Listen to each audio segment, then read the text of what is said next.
안녕하세요. 자동차 산업과 2차 전지를 담당하고 있는 한중입니다. 자, 오늘 에코앤드림 함께 보도록 하겠습니다. 에코앤드림이 현재 촬영 시간 기준으로 1.4% 정도 하락세를 보이고 있습니다. 다른 2차 전지 관련주들 대비해서 그렇게 하락폭이 크지 않다고 생각을 합니다. 충분히 시장 조정에 따른 조정이라고 생각을 하고 있기 때문에 크게 의미를 두지 않으시는 것을 권장을 드리도록 하겠고요. 자, 오늘의 주제, 아무리 생각해도 저평가다. 사실 이거는 뭐 제가 에코인드림이 조정을 받으면서 항상 드렸던 말씀입니다.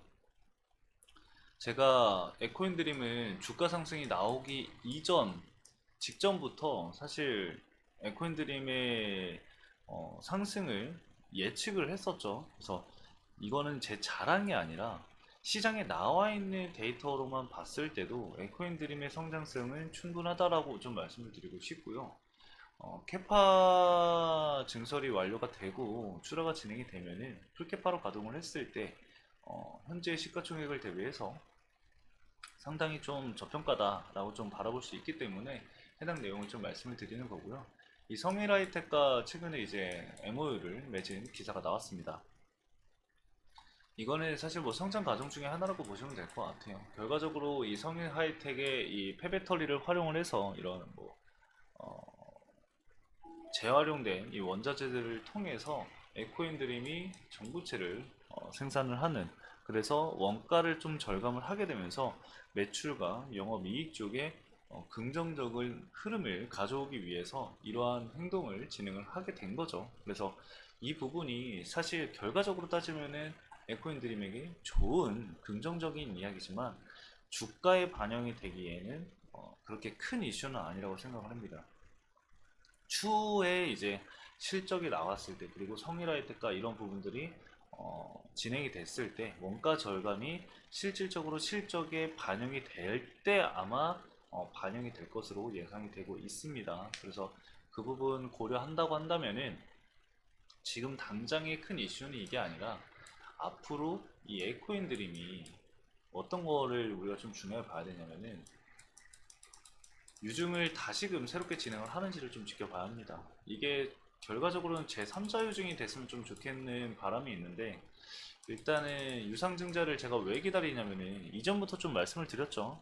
지금 이 새만금에다가 증설하고 있는 그 캐파로는 큰 성장을 하진 못합니다. 중장기적으로 2030년까지 10만 톤을 넘는 캐파를 확보하겠다라고 얘기를 한 상황이긴 하지만, 그래도 빠른 시일 내에 공장 증설을 진행을 하는 것이 에코인드림에겐 좋아요. 왜냐면은 전구체 시장은 여러분들 제가 이전부터 말씀드렸지만 쇼티지입니다.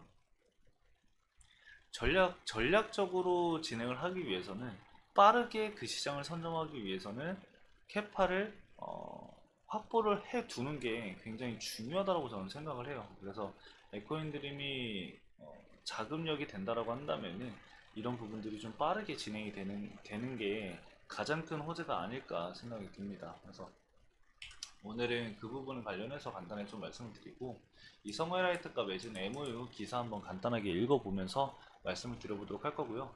증권사 쪽에서 리포트가 하나 나왔습니다. 그거 관련해서 리뷰를 또 진행을 할 건데, 아마 제가 여태까지 말씀드렸던 내용이 다 들어가 있을 거예요. 그냥 새로운 내용은 아마 없을 거라고 생각을 합니다. 저도 아직 읽어보지는 않았는데 함께 읽어보면서 여러분들에게 말씀을 드려볼 거고, 수급 동향까지 체크를 해보면서 또 말씀을 드려보도록 하겠습니다. 자, 오늘도 여러분들에게 도움이 되는 내용을 촬영하기 위해서 많은 노력을 하고 있습니다. 여러분들이 오늘 내용이 도움이 되셨다고 한다면 구독과 좋아요 한 번씩 부탁드리면서 오늘 영상 시작하도록 하겠습니다. 자, 기사 먼저 함께 살펴보도록 할게요. 에코인드림 성일하이텍과 배터리 공급망 구축 맞손이라는 내용을 가지고 진행이 됐습니다. 에코인드림이 성일하이텍과 2차전지 자원순환 및 원료 공급망 구축을 위해서 협력하기로 했다. 28일 에코인드림에 따르면 성일하이텍과 이 같은 내용을 담은 전략적 협업 양해각서를 체결을 했고, 이번 협약을 통해서 에코인드림은 성일하이텍을 통해 원재료를 안정적으로 조달받고 성일하이텍은 안정적인 공급처를 확보하면서 상호 간 이 시너지 효과를 예상하게 된다. 제가 기사는 좀 빠르게 읽고 넘어가도록 하겠습니다. 여러분들도 아마 읽어보셨을 거라고 생각을 하기 때문에 기사는 좀 빠르게 읽고 어느 부분들을 좀 중요하게 봐야 되는지에 대해서 말씀 좀 드리도록 할게요. 양사는 2차 전지 패전을 재사용하고 다양한 자원, 이 원료와 사업 추진과 그리고 원료 공급망 확대를 위한 전략적 협업을 위해 힘을 모으기로 했고, 이번 협약을 통해서 양사는 양극재와 그리고 전구체 제조 과정에서 나오는 블랙 파우더를 재활용해 전구체 제조 공장에 재투입하는 통합 라인을 구축할 계획이다. 재활용 과정에서 핵심 원료를 추출하는 결정화 공정이 없기 때문에 생산 원가 절감이 가능할 전망이다. 자, 일단 생산 원가 절감 자체가 가능하다는 것은 이 재활용 자체에서 원가 절감이 되기 때문에 원재료 가격을 굉장히 저렴하게 가져올 수 있다라는 부분들을 우리가 생각을 좀 해봐야 될 것 같고, 일단은 사업 실체화를 위해서 단계적 마일드스톤을 규정을 하고 상호 간 협력이 강화될 수 있는 방안을 논의하기로 했다라고 하니까, 정확하게 나온 내용은 아직까지는 없다라는 뜻이거든요. 그래서 앞으로 나오는 이 마일드스톤 규정이 과연 어떻게 진행이 될지에 대해서 체크를 해보고, 그리고 얼마나 이 원가 절감이 될 수 있는지를 우리가 지켜봐야 될 것 같아요. 그런 부분들이 나온다고 한다면은 시장에서도 아마 반영을 할 것이라고 생각을 합니다. 그래서 아직까지는 명확하게 나온 게 없기 때문에 시장에 반영하기에는 다소 좀 이른 감이 있다라고 좀 볼 수가 있을 것 같으니까, 그 부분은 좀 참고해 주시면 좋을 것 같습니다.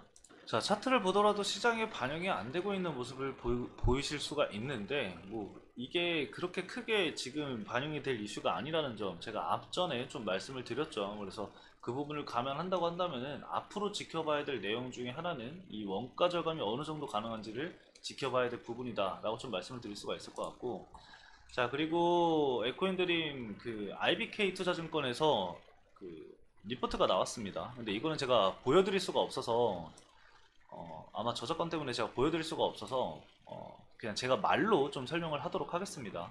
일단 주요 내용이 24년 1분기 2차전지 소재 매출 발생의 해라고 이제 얘기를 하면서 실적 부분에 있어서 얘기를 하고요. 근데 이 실적 부분에 있어서는 제가 실적 리뷰를 진행을 했기 때문에 크게 따로 말씀을 드릴 거는 없을 것 같습니다. 뭐 24년 1월 2차전지 소재 고객사와 5년간 하이니켈 NCM 전구체 공급 계약 체결 이후에 1분기부터 본격 이 전구체 관련 매출이 발생하기 시작했으며, 전구체 매출액은 107억 원을 기록을 했다라고 나와 있는 것은 사실 유미코어에 납품한 것을 얘기를 하는 거겠죠. 그래서 이 부분은 볼 건 없고, 두 번째로는 이제 전구체 캐파 관련해서 이제 나와 있는데, 이 캐파 관련해서도 사실 제가 여러 번 말씀을 드렸기 때문에 크게 말씀드릴 건 없을 것 같아요. 25년 초에 3.5만 톤, 3.5만 톤으로 캐파가 증가할 것이다 라고 이제 나와 있는데, 이거는 뭐 여러분들도 알고 에코인드림을 알고 있는 사람이면 누구나 아는 내용이죠. 그 내용이 그대로 적혀 있습니다. 그래서 딱히 말씀드릴 것도 없고, 쇼티지가 예정된 전구체 시장이라고 나와 있는데, 이건 한번 간단하게 좀 읽어볼게요. 양극재는 이 배터리 원가의 40%, 전구체는 양극재 원가의 60%를 차지하고 있어서 전구체 수급은 양극재와 그리고 배터리 기업의 중요한 이슈인데, IRA 광물 규정에 따라서 25년 1월부터는 북미양 양극재의 탈중국화가 필요한데, 현재 글로벌 전구체 이 시장 점유율은 중국이 70% 이상 차지하고 있어서 전구체 쇼티지가 전망이 되고 있다라고 합니다. 이것도 제가 이전부터 말씀을 드렸던 내용이죠. 동사의 전구체 5천 캐파 기준 발생 가능한 최대 분기 매출액은 250억 원 수준이고, 1분기 107억 원을 시작으로 2분기는 180억 원, 그리고 하반기 분기별로 220억 원 수준의 매출액이 기대가 된다라고 적혀 있습니다. 자, 일단은 2025년도부터 봐야 될 내용들이 있죠. IRI와 그리고 뭐죠? 바로 이 캐파 증설. 35,000톤으로의 캐파 확장이 되는 해가 25년도이기 때문에 그 부분이 굉장히 중요할 것으로 예상이 되고 있습니다. 그래서 상반기에는 다소 조정이 나왔지만 하반기에는 다시금 또 기대감이 반영이 되면서 주가가 상승폭이 좀 확장이 될 수 있다라는 점 여러분들 참고해 주시면 될 것 같고요. 자, 그리고 제가 이 부분을 좀 말씀을 드리도록 할게요. 이 전구체가 이제 매출이 어느 정도 발생이 가능한지를 좀 말씀을 드려보면은, 현재 이 매출 캐파가 현재 캐파가 5,000톤이잖아요. 5,000톤이기 때문에 5,000톤의 매출액은 얼마예요? 대략적으로 1000억을 바라보고 있었죠. 이거를 어떻게 계산을 해야 되냐면은 출하량이 이제 100% 풀가동이 진행이 어렵기 때문에 90% 가동이 된다라고 가정을 했을 때, 그리고 킬로그램당 18불이라고 가정을 하고 환율을 1300원이라고 가정을 했을 때는 1053억 원 정도가 나옵니다. 그럼 이게 캐파가 3.5 톤으로 이제 3.5만 톤으로 나뉘어 증가를 하게 되면은 이 매출액은 7,370억 정도가 나오게 됩니다. 기하급수적으로 상승을 하게 되죠. 지금 에코앤드림의 시총이 4,900억입니다, 여러분들.